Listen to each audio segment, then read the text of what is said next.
สบายดีทุกท่านยินดีต้อนรับเข้าสู่การฝึกอบรมเกี่ยวกับการเรียนการสอนคณิตศาสตร์สำหรับการพัฒนาวิชาชีพครูแบบต่อเนื่องหรือ CPD วันนี้พวกเราจะมาแบ่งปันแนวความคิดร่วมกันเกี่ยวกับความยาวสำหรับขั้นป .1 หอดขั้นป .3 บทเรียนนี้แม่นส่วนหนึ่งของหมวดเนื้อในเกี่ยวกับความยาวซึ่งนอนอยู่ในภาคปริมาณและการวัดแทก นี่แม่นการแนะนำโดยทั่วไปเกี่ยวกับเครื่องมือ CPD ถึงแม้นว่าอุปกรณ์ดังกล่าวจะใช้นำเสนอแนวความคิดและกิจกรรมใหม่ๆที่เกี่ยวข้องกับปึมแบบเรียนคณิตศาสตร์ก็ตาม แต่ก็ต้องคิดว่าแนวความคิดใหม่เหล่านี้จะสามารถนำมาปฏิบัติกับนักเรียนที่อยู่ตระหนักของฐานแนวใด จงคิดไว้เสมอว่านักเรียนและสภาพแวดล้อมของการเรียนรู้แม่นแตกต่างกันไปในแต่ละโรงเรียน เพราะฉะนั้นวิธีนำใช้แนวความคิดใหม่นี้อาจจะแตกต่างกันไป จงเลือกวิธีและการตัดสินใจที่เหมาะสมที่สุดสำหรับนักเรียนของทาน สัญลักษณ์รูปสามแจที่ไม้สีอยู่แจใส่เบื้องเทิงของแต่ละหน้ามีความหมายดังต่อไปนี้ ในหน้าที่มีรูปสามแจสีแดงแม่นเน้นใส่การพัฒนาความรู้เกี่ยวกับเนื้อในที่จะสอนและการเฮ็ดการสอนโดยทั่วไป ในหน้าที่มีหูสามแจสีฟ้าแม่นการนำเสนอตัวอย่างการฝึกปฏิบัติเพื่อสอนหัวข้อเฉพาะใดหนึ่ง นักเรียนจะดีใจและประหลาดใจในเวลาที่เขาเจ้าเข้าใจบางสิ่งบางอย่าง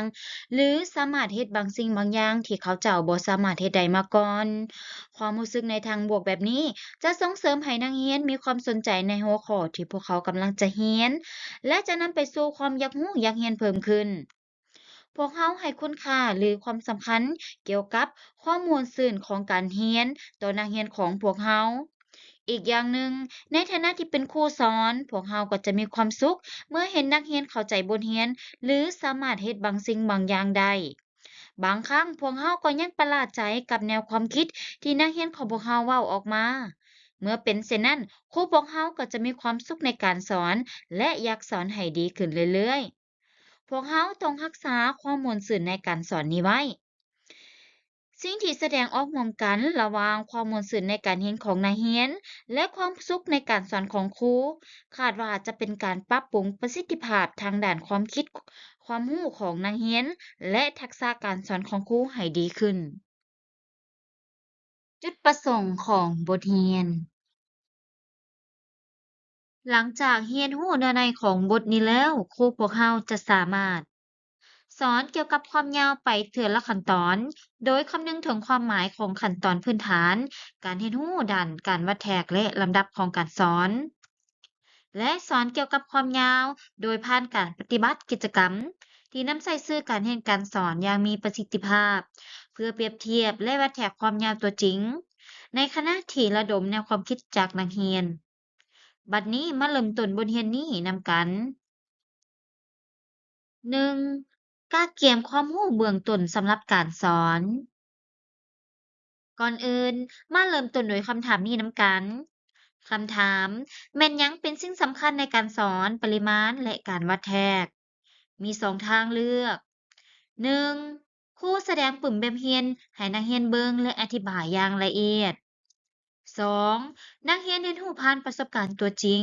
โดยนำใช้สิ่งของตัวจริง นี่เป็นคำถามพื้นฐานเกินไปที่ต้องการเวลาที่จะคิด คำตอบที่ถูกต้องแม่นข้อที่สองคืออุปกรณ์รวมมีสื่อการสอนซึ่งครูเป็นผู้นำใช้เขาในการสอนและสื่อการเรียนซึ่งนักเรียนเป็นผู้นำใช้ด้วยตนเองทั้งสองอย่างนี้ถือว่ามีความสำคัญบ่เว้าก็รู้แล้วว่าสื่อการสอนแม่นมีความจำเป็นสำหรับการอธิบายและการสอนที่มีประสิทธิภาพ ถึงอย่างไรก็ตามครูส่วนหลายมักจะเน้นใช้การสอนที่มีประสิทธิภาพโดยการนำใช้สื่อการสอนในความเป็นจริงแล้วมันเป็นสื่อการเรียนรู้ที่มีความสำคัญสำหรับนักเรียนการเสริมสร้างแบบนี้จะนำไปสู่กิจกรรมทางคณิตศาสตร์ของนักเรียนและปรับปรุงความเข้าใจของเขาเจ้าการจัดเตรียมอุปกรณ์แม้นใช้เวลาหลายและมีความยุ่งยากสำหรับครูคนเดียวที่จะเฮ็ด มีความจำเป็นที่ครูหลายๆคนต้องได้เฮ็ดเวียกร่วมกันเพื่อกักเก็บอุปกรณ์ช่วยกันและเมื่อกักเก็บแล้วควรจัดอุปกรณ์ดังกล่าวนั้นให้เป็นระเบียบและเก็บรักษาไว้ในโรงเรียนเพื่อให้ครูสามารถนำใช้ได้ตลอดเวลา 2. ขั้นตอนเพื่อพิจารณาความเข้าใจเกี่ยวกับปริมาณและการวัดแทก สำหรับการเรียนเกี่ยวกับการวัดแทกสิ่งที่ควรพิจารณาและสอนเป็นพื้นฐานแม่นมีขั้นตอนดังต่อไปนี้การเปรียบเทียบทางกงนี่แม่นการเคลื่อนย้ายสิ่งของที่เป็นรูปธรรมและเปรียบเทียบสิ่งของเหล่านั้นโดยกง 2. การเปรียบเทียบทางอ้อมแทนสิ่งของที่เป็นรูปธรรมด้วยสิ่งใดสิ่งหนึ่งและเปรียบเทียบสิ่งของเหล่านั้นใส่กัน 3. เปรียบเทียบโดยหัวหน่วยบ่มาตรฐาน ตัดสินใจเลือกเอาสิ่งใดสิ่งหนึ่งที่เหมาะสม เป็นหัวหน่วยและแสดงเป็นตัวเลขในความหมายที่ว่ามีจำนวนหลายปานใด 4. การเปรียบเทียบโดยหัวหน่วยมาตรฐาน การวัดแทกที่นำใส่หัวหน่วยมาตรฐานที่ยอมรับกันในทั่วโลก ขั้นตอนนี้ตามปกติแม่นปฏิบัติกันในเวลาที่พยายามเปรียบเทียบความยาวของสิ่งของใดหนึ่งหรือได้รับการปฏิบัติกันมาเป็นเวลายาวนานมาพิจารณาว่าจะสอนเกี่ยวกับความยาวแต่ละขั้นตอนเหล่านี้แนวใด 3. การสอนเกี่ยวกับความยาวหนึ่ง ตามปึ่มแบบเฮียนพวกเฮาบ่ได้เริ่มต้นด้วยการวัดจากความยาวโดยที่นำไส้บรรทัด แต่จะพัฒนาแนวความคิดเกี่ยวกับความยาวโดยการคิดผ่านขั้นตอนจากจุดเริ่มต้นของการเปรียบเทียบความยาว เพื่อเฮ็ดให้นักเรียนมีความสนใจครูอาจจะทดสอบโดยการถามนักเรียนก่อนครูอันใดยาวกว่ากัน นักเรียนจะคาดเดาว่าโซ่การสีแดงยาวกว่า แต่ถ้าครูเคลื่อนย้ายโซ่ที่อยู่ในมือของเราเดะจะเป็นแนวใดนักเรียนจะเห็นว่าการสอบหาการเปรียบเทียบความยาวเป็นน่าสนใจ เพราะว่าผลกันได้รับแม่นกงกันข้ามกับความคาดหวังของพวกเขา หลังจากนั้นครูจึงดำเนินการสอนครูพวกเขาจะรู้ได้แนวใดว่าอันใดยาวกว่ากันครูแสดงโซ่ดำส่งกันนั่นให้นักเรียนเบิงพร้อมเดียวกันก็ถามนักเรียนไปพร้อม การใส่โซดำจริงแม่นักเรียนเบิ่งยาก ดังนั้นครูสามารถนำใส่โซดำแบบยางขนาดใหญ่หรือขยายใหญ่ใส่เจียและเอาติดใส่กระดานเพื่อใส่เป็นสื่อการสอนครูสามารถดึงเอาแนวความคิดจากนักเรียน ถ้าเอามาเรียนใส่กัน พวกเขาจะสามารถเปรียบเทียบความยาวได้ นักเรียนปลายส้นโซกันหนึ่งและส่วนของอีกอันหนึ่งจะต้องให้เสมอกัน โดยเฮ็ดให้นักเรียนคิดแทนที่ครูจะเป็นคนสอนพวกเขาเฮ็ดวิธีนี้ทักษะการคิดของนักเรียนจะมีการพัฒนาดีขึ้น การให้นักเรียนหมุนไส้ซอดำแสดงใส่กระดานแม่นเป็นวิธีที่ดี เพื่อให้นักเรียนมีส่วนร่วมหลายขึ้น ครูยังสามารถซุกยุ่งให้นักเรียนให้คิดเกี่ยวกับการเปรียบเทียบความยาวของสายเสือกปัญหาก็คือว่าถ้าสายเสือกหดหรือยานความยาวจะบ่ชัดเจนทันทีนักเรียนพวกเขาสามารถเปรียบเทียบความยาวของสายเสือกได้เมื่อพวกเขายืดมันออกซื่อๆนักเรียนอีกเทื่อหนึ่งส่วนของสายเสือกทั้งสองเส้นต้องเสมอกัน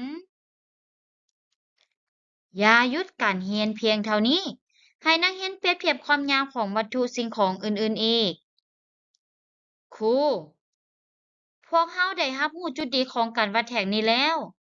บัดนี้มาเปรียบเทียบความยาวของสิ่งของต่างๆนำกัน ให้นักเรียนเตรียมสิ่งของต่างๆเป็นสื่อการเรียนไว้ล่วงหน้าเพื่อเปรียบเทียบความยาวของพวกมัน และให้นักเรียนวัดแทกอย่างมีอิสระเป็นครูหรือเป็นกลุ่ม ในบทเรียนต่อไป นักเรียนจะเปรียบเทียบความยาวของสิ่งของที่บ่สามารถเคลื่อนย้ายได้อย่างง่ายดายครู อันใดยากกว่ากัน โต๊ะครูหรือโต๊ะนักเรียน นักเรียนมันเฮ็ดยากที่จะย้ายส่วนของโต๊ะทั้งสองหน่วยมาเรียนใส่กันนี่แม่นถึงเวลาที่นักเรียนจะได้เห็นรู้วิธีเปรียบเทียบความยาวโดยการคัดลอกความยาวใส่สายเทปหรือสายโบนั่นก็คือการเปรียบเทียบทางอ้อมครูควรให้นักเรียนคิดหาวิธีการเปรียบเทียบแต่นักเรียนอาจจะบ่สามารถคิดหาวิธีนำใส่สายเทปหรือสายโบได้ในกรณีดังกล่าวมีแนวความคิดหนึ่งมาแสดงให้นักเรียนเห็น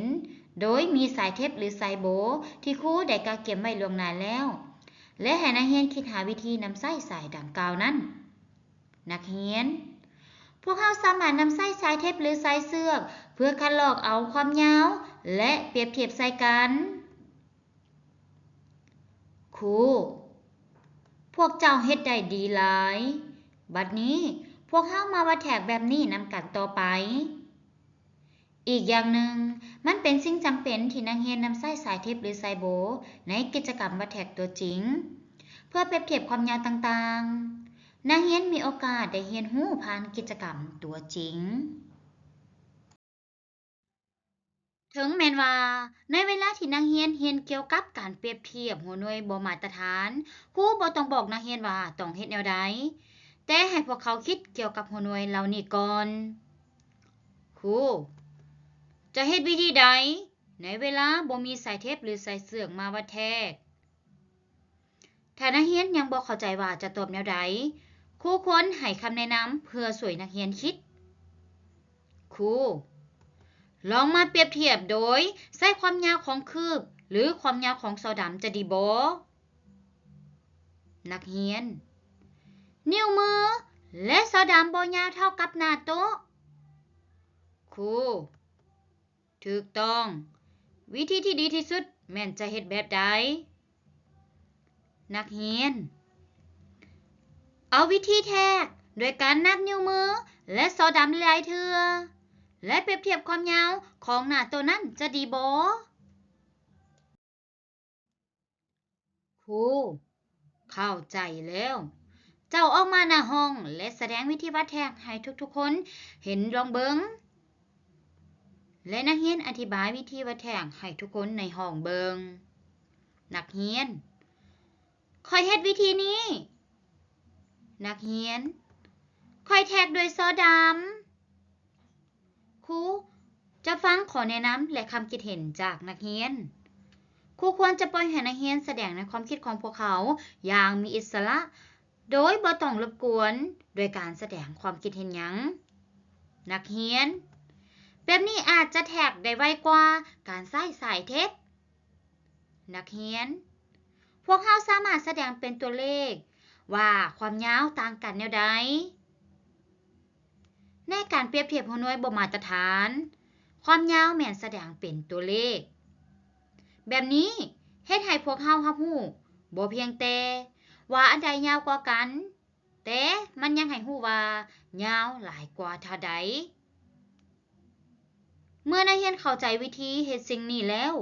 ครูควรให้นักเรียนสอบหาประสบการณ์เพียงพอในการเรียนรู้หัวหน่วยบ่มาตรฐานครูพวกเจ้าเฮ็ดได้ดีแล้วหลังจากนี้ให้ลองปฏิบัติด้วยตนเองลองเบิงบัดนี้อยู่นี่แม่นบทฝึกหัดแบบหนึ่งในการวางสิ่งของใส่เจียตากะโหลและเปรียบเทียบความยาวของพวกมันนี่ก็แม่นแบบหนึ่งในการวัดแทกที่ใส่หัวหน่วยบ่มาตรฐานข้างของตากะโหลในปึ่มเขียนนี้บ่ยาวเท่า1ซนติเมตรดังนั้นนี่จึงเป็นการวัดแทกโดยใส่หัวหน่วยบ่มาตรฐาน ถึงอย่างใดก็ตาม นี่เป็นแนวความคิดหนึ่งที่จะนำไปสู่การเปรียบเทียบโดยหัวหน่วยมาตรฐาน โดยการนำใส่บรรทัดที่นักเรียนจะได้เรียนในขั้นต่อไป การเรียนต่อไปจะกวมเอาเนื้อในของขั้นป .2 ในขั้นป .2 การเรียนแม่นเริ่มต้นด้วยการทวนคืนขั้นตอนที่1 2 และ3และหลังจากนั้น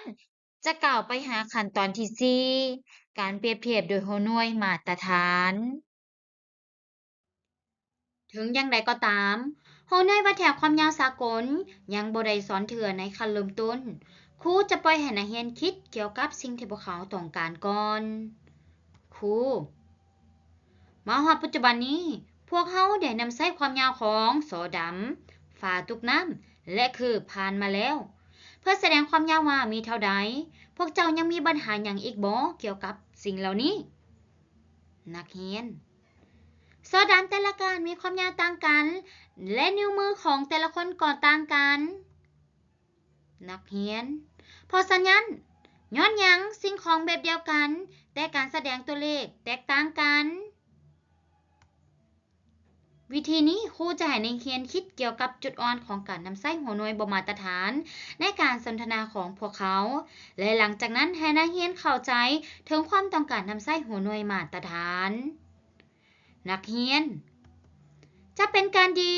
ถ้ามีสิ่งของใดหนึ่งที่สามารถเอามาวัดแทกแล้วสามารถแสดงเป็นตัวเลขหรือจำนวนเท่ากัน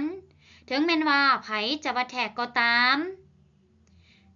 เป็นสิ่งสำคัญสำหรับนักเรียนที่รับรู้ถึงความต้องการในการนำใช้หัวหน่วยมาตรฐานโดยตนเอง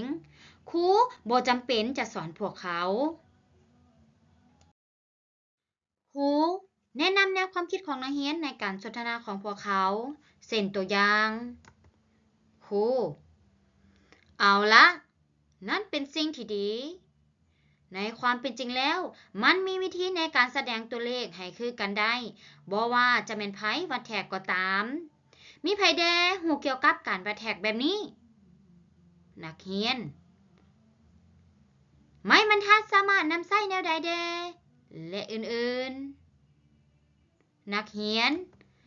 ค่อยมีบรรทัดอันหนึงอยู่เฮือนที่มีขีดไม้ครูโอ้เจ้าก็ฮู้บรรทัดเนาะบัดนี้พวกเรามาเรียนรู้เกี่ยวกับหัวหน่วยความยาวและวิธีนำใช้บรรทัดจากนั้นนักเรียนจะเรียนรู้และนำใช้หัวหน่วยวัดแทกสากลที่นำใช้กันในทั่วโลกและจะใช้แนวใดนักเรียนจะเรียนรู้ซังติเมตรซึ่งเป็นหัวหน่วยมาตรฐานรับประกันว่านักเรียนสามารถแสดงความยาวด้วยความหมายที่ว่ามีจักซังติเมตรเขียนซังติเมตรให้ถูกต้องฝึกหัดเขียนหลายเทื่อใส่ปุ่มเขียนแม้นแต่ว่านักเรียนผู้ที่เข้าใจหัวหน่วยวัดแทกสากลก็อาจจะบ่สามารถเขียนหัวหน่วยเหล่านี้ได้อย่างถูกต้อง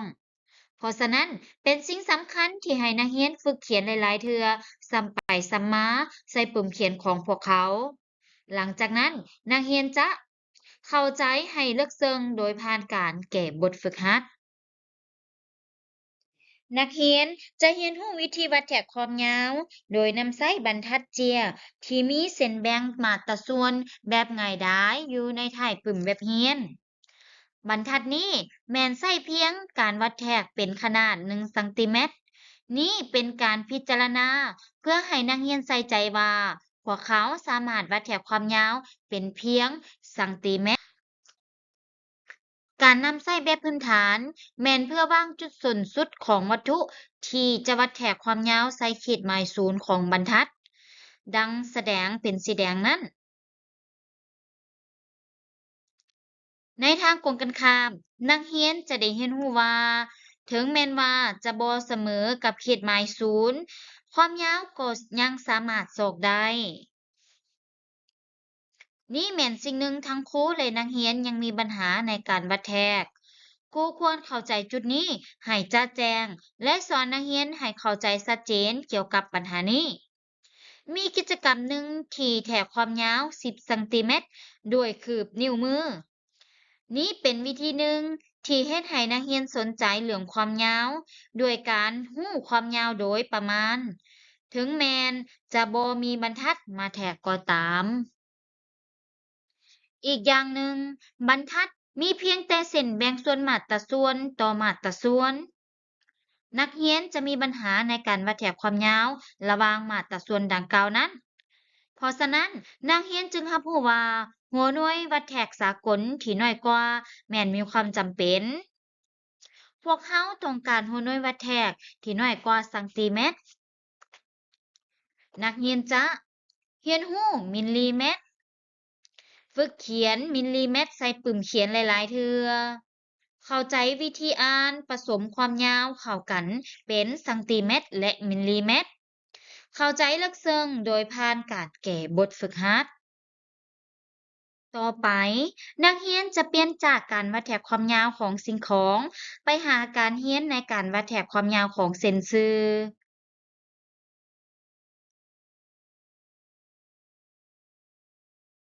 นักเรียนจะได้เรียนวิธีแต้มเส้นสื่อจากความยาวที่กำหนดให้มาโดยนำไส้บรรทัดครูควรรับรู้ว่า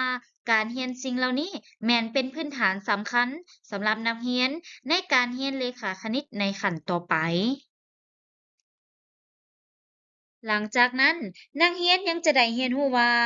พวกเขายังสามารถบวกและลบความยาวได้นักเรียนต้องได้ระมัดระวังเพราะว่ามีทั้งเซนติเมตรและมิลลิเมตรผสมอยู่นำกันจำเป็นต้องเข้าใจว่าสำหรับความยาวเซนติเมตรแม่นคิดไหลเป็นเซนติเมตรและมิลลิเมตรแม่นคิดไหลเป็นมิลลิเมตรบทฝึกหัดสรุปบทเรียนแม่นเพื่อให้นักเรียนได้สะท้อนและทวนคืนเนื้อในทั้งหมดบทเรียน บทฝึกหัดนี้ก็มีความสำคัญสำหรับครูเช่นกัน นี่ก็ย้อนว่าเป็นโอกาสสำหรับครูเฮาที่ได้ประเมินตนเองว่าตนเองได้สอนนักเรียนนั้นถูกต้องหรือเหมาะสมแล้วบ่ถ้านักเรียนบ่สามารถตอบหรือเฮ็ดบทฝึกหัดได้ดีเป็นความผิดพลาดของนักเรียนบ่ข้าพเจ้าคิดว่ามันเป็นความรับผิดชอบของครูเฮาหลายกว่า บ่เว้าก็คงรับรู้แล้วว่าครูจำเป็นต้องให้คำแนะนำเพิ่มเติมโดยอิงใส่ความเข้าใจและทักษะของนักเรียนเป็นหลัก 4. การสอนเกี่ยวกับความยาว2บัดนี้จะมีการเรียนเกี่ยวกับความยาวตืมอีกในครึ่งที่2ของขั้นป .2 อยู่ที่นี้นักเรียนได้เริ่มต้นด้วยการเรียนเพื่อวัดแถบความยาวของภาคส่วนในห่างกายของตนเองเพื่อเพิ่มความสนใจและความรู้สึกเกี่ยวกับความยาวนี่สามารถนำใช้เข้ากับชีวิตประจำวันเพื่อรู้ถึงความยาวโดยประมาณของสิ่งของใดหนึ่งรวมทั้งวัดแถบคือกันกับหัวหน่วยบมาตรฐานและหลังจากนั้นแสดงเป็นซนติเมตรและอื่นๆ หลังจากนั้นจะนำไปสู่การให้นักเรียนรับรู้ว่าความยาวของ2คืบแม่นยากที่จะวัดแทกด้วยบรรทัดสั้นดังนั้นบรรทัดที่มีหัวหน่วยวัดแทกสากลแม่นจำเป็นนักเรียนจะเรียนเกี่ยวกับเม็ดซึ่งเป็นหัวหน่วยวัดแทกความยาวที่บ่สามารถวัดแทกได้ด้วยบรรทัดน้อยนักเรียนจะเข้าใจเกี่ยวกับเม็ดฝึกเขียนเม็ดใส่ปุ่มเขียน วิธีอ่านผสมความยาวเข้ากันเป็นเม็ดและซนติเมตรนอกจากนั้นนักเรียนยังจะได้เรียนการเปลี่ยนหัวหน่วยระหว่างเม็ดและซนติเมตรการคิดไล่ความยาวแบบง่ายดายหัวหน่วยวัดแถบความยาวที่เหมาะสมกิจกรรมการวัดแถบวัตถุของจริงที่อยู่อ้อมตัวเฮาเป็นขนาดมาตราส่วน1เม็ดถือว่ามีความสำคัญหลาย นี่ก็ย้อนว่านักเรียนต้องการได้เรียนผ่านการเฮ็ดกิจกรรมตัวจริงจะบ่แม่นความรู้ที่ครูเป็นผู้อธิบายเฮ็ดแบบนี้นักเรียนจะมีความคุ้นเคยกับการนำใช้แมทและมีความรู้สึกทางด้านปริมาณการเรียนที่มีความยาวหลายขึ้นกว่าเก่าแม่นความเอาในของขั้นป .3 สิ่งทำอิฐที่จะยกขึ้นมาให้เห็นแม่นสายวัดแทก การเรียนนำไส้สายวัดแทกควรได้วัดแทกตัวจริงทำอิฐกรุณากวดเบิงว่าโรงเรียนของทานมีสายวัดแทกสิใช้เป็นอุปกรณ์การเรียนการสอนที่ได้กักเขียมและเก็บเบียนไว้อย่างเป็นระบบหรือบ่มาเบิ่งนำกันมื้อนี้ครูมีเครื่องวัดแทกใหม่มานำเสนอนั่นก็คือสายวัดแทกพวกเจ้าเห็นว่ามันมีประโยชน์บ่ครูให้นักเรียนจับเบิ่งสายวัดแทกจริงและบอกให้นักเรียนคิดเกี่ยวกับคุณประโยชน์ของมัน พวกเขาสามารถนำไส้เพื่อวัดแทกสิ่งของที่มีความยาวหลายที่บ่สามารถวัดแทกได้โดยบรรทัดพวกเขาสามารถนำไส้เพื่อวัดแทกความยาวสิ่งของสิ่งที่เป็นรูปร่างวงมน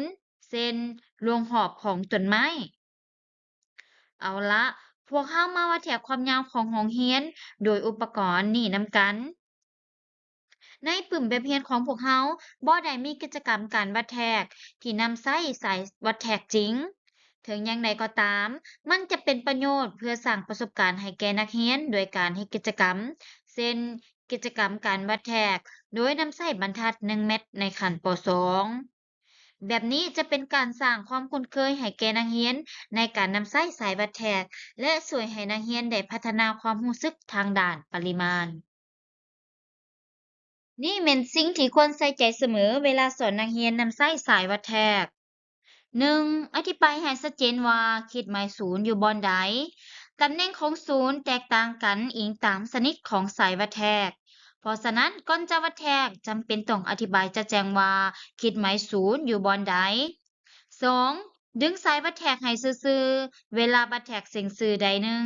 อย่าเฮ็ดให้มันหดหรือยานอย่าวัดแทกโดยบ่ฮู้ว่าสายวัดแทกนั้นมันยานหรือเกี่ยวกัน 3. อ่านตัวเลขอยู่สายวัดแทกให้ถูกต้อง การอ่านคิดหมายเบิ่งคือว่าเป็นปัญหาหนึ่งบ่เพียงแต่นักเรียนเท่านั้นที่มีความยุ่งยากครูก็มีปัญหาเช่นเดียวกันเพราะฉะนั้นนักเรียนต้องสร้างความชินเคยให้กับตนเองโดยการสังเกตเบิ่งสายวัดแทกตัวจริงให้ดีและวัดแทกความยาวของสิ่งของที่มีความชินเคยเช่นความกว้างของห้องเรียน จะมีการสอนโหน่วยแบบใหม่เพื่อใช้วัดแถบความยาวเป็นกิโลเมตรในแผนที่ความแตกต่างระหว่างระยะทางและระยะห่างจะต้องได้เอาใจใส่เป็นพิเศษในการสอนตัวจริงครูจะบ่สอนในระยะเริ่มต้นบทเรียนแต่ว่าจะให้นักเรียนได้เรียนรู้ในขณะที่คิดด้วยตนเองครูมีจักแมตรระหว่างระยะแต่เฮือนของท้าวบุญมีหาโรงเรียนนักเรียน ถ้าเจ้าไปตามเส้นทางระยะทางแม่น500เมตรและ400เมตรฉะนั้นรวมกันทั้งหมดแม่น900เมตรนักเรียนแต่ถ้าเจ้าไปซื่อๆเลยจะเป็น700เมตรพวกเขาจะอธิบายแนวใดดีหลังจากนักเรียนรับรู้อย่างจะแจ้งเกี่ยวกับปัญหาแล้วครูจะบอกให้นักเรียนรู้เกี่ยวกับระยะทางและระยะห่าง ต่อมาหลังจากนักเรียนเข้าใจถึงความต้องการหัวหน่วยวัดแทกที่ใหญ่กว่าเม็ดครูจึงมาสอนนักเรียนให้รู้หัวหน่วยวัดแทกเป็นกิโลเมตรสรุปบทเรียน ดังที่ได้อธิบายมาแล้วความยาวแม่นได้สอนอยู่ในหลายขั้นตอนเริ่มต้นจากการเปรียบเทียบทางกงตามด้วยการเปรียบเทียบทางอ้อมการเปรียบเทียบด้วยหัวหน่วยบ่มาตรฐานและการเปรียบเทียบด้วยหัวหน่วยมาตรฐานส่วนหัวหน่วยมาตรฐานยังได้สอนไปเถื่อละขั้นตอนโดยเริ่มจากหัวหน่วยที่มีความคุ้นเคยก่อนเช่นซังติเมตรและกล่าวไปหามิลลิเมตร เมตรกิโลเมตรในการเรียนในห้องนักเรียนบ่เพียงแต่เรียนเอาความรู้ทางด้านความยาวแต่ยังเรียนผ่านการเฮ็ดกิจกรรมวัดแทกความยาวอีกด้วยวิธีนี้ความสนใจของนักเรียนต่อกับความยาวเพิ่มขึ้นและความรู้สึกเกี่ยวกับปริมาณของพวกเขาแม่นได้รับการพัฒนาดีขึ้น กวดคืนเบิ่งว่าท่านสามารถบรรลุจุดประสงค์ของบทเรียนนี้ได้ดีปานใดสอนเกี่ยวกับความยาวไปเถื่อละขั้นตอน โดยคำนึงถึงความหมายของขั้นตอนพื้นฐาน การเรียนรู้ด้านการวัดแทกและลำดับของการสอน สอนเกี่ยวกับความยาวโดยการจัดตั้งปฏิบัติกิจกรรมที่นำใช้สื่อการเรียนการสอนอย่างมีประสิทธิภาพเพื่อเปรียบเทียบและวัดแทกความยาวตัวจริงในขณะที่ระดมแนวความคิดจากนักเรียนสมเสยจบบทเรียนในภาคนี้พบกันใหม่ในภาคต่อไป